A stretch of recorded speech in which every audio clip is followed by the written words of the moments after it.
Hello everyone.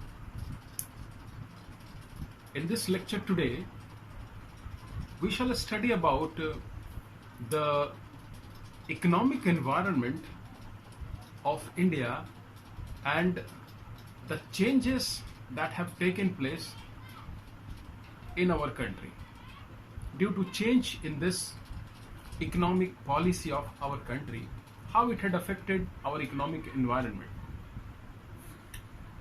We know that we had inherited an economy that was in a dwindling state. What I mean, our country, when we gained freedom from British yoke, we had a very poor state. Our industries were not properly managed, they were in a dwindling state, they were not very flourishing. The state of agriculture was not very appreciable. Employment, on the other hand, they aggravated the problem of our economy. So the entire economic condition of the economy, it was not good. What we inherited at that time, considering that our economic policy that we adopted during that time was affected by our experience that we had of the British Empire. This experience helped a lot, or it shaped our economic policy. Whatever we tried in context of our industries, our handicraft were very famous. But the Britishers, they adopted a policy of decaying our own handicraft industries. The goods that we manufactured were much in demand in different parts of the world. But they have to compete. The British policies were such that they had to compete with their machine-made goods. And machine-made goods were very cheaper and better in quality in comparison to our handicraft goods. This gave a blow, a setback to our industry at that time. It economically affected our country. The British had a policy of imposing high tariff on our export, but they had free import or tariff-free import. Then they also established railways to their own benefit, to serve their own interest, carrying the raw materials from our country to their country and using it in production. So our country economically received a setback. From provider of goods, we became a consumer of goods. This transformation has taken. The Britishers has a policy of harnessing our resources to their own benefit, for their own economic improvement, for their own economic progress. Our economic condition, they deteriorated. So what we had when we gained freedom, the economic policy that we adopted, it was fairly a type of based on protection. Whatever we adopted, we had an approach of protecting our industries so that we may able to revive those industry, our economic conditions may improve, the industry may grow, and then the country may set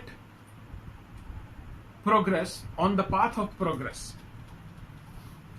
So whatever economic policies that we have adopted in post 1947, post independence, they had some basic features. Those basic features can be summarized as: first, the policies that we adopted, they were affected by exploitative colonial regime experience. The experience that we had, we know that the Britishers exploited our industries. So we had a responsibility of resuscitating, replenishing, reviving those industries, their products. So we basically aimed at, emphasized on protection of trade and industry. We followed a policy that could protect our industries and trade from competition, that can economically benefit us, that can give a boost to our industries, our trade, and consequently economic growth of the country. So the policy that we adopted, basically it aimed at substitution of import. We restricted our import only to those items that cannot be produced in our country. This was the first step. So we had a policy of import substitution, and major trading activities were controlled by the participation of the state and state enacted legislations and provisions. So here we have regulations or provision that is enacted by the government planning. This we adopted from Soviet Union. And then the government followed that since our industries required a huge investment, so emergence of the public sector was there. Public sector emerged for taking a lead role in improving the condition of trade and industries in the economy. And as a result, we nationalized many of the industries or activities relating to steel production, mining, electrical plant, generation of electricity, telecommunication. These are the few. So we nationalized it. So what happened was basically that the economic policy that we followed in all our effort relating to economic enhancement in the country or improving the economic condition of the country, everywhere there was, or we felt, the brooding presence of the government interventions. Government intervened in most of trading activities and industrial activities through licensing, through different legislations, and as a result, instead of improving the conditions, our industries and trading activities were marred, M-A-R-R-E-D, affected, they were exploited rather by red tapeism. That is, complying to lack of most of, or rather number of legal and official formalities. This caused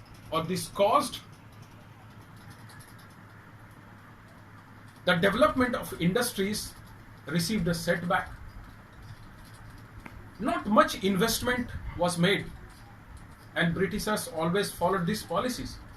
So even after independence, some of the government policies resulted in such an environment that it led to red tapeism, which further deteriorated the economic condition of the country.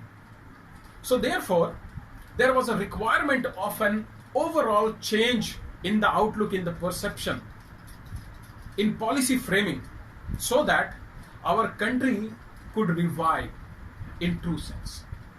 And hence, it was 1991 that the government came up with the major reforms and with new economic policy of 1991.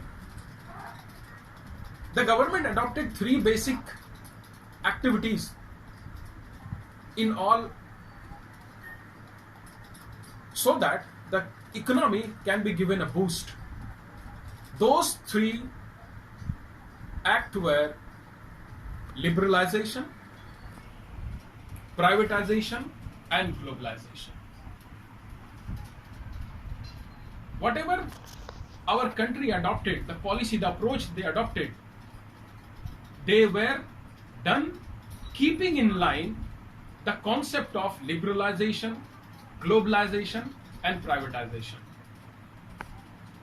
So let us, before we deal with these, let us have or let us discuss the condition of the country as it existed during the eve of independence.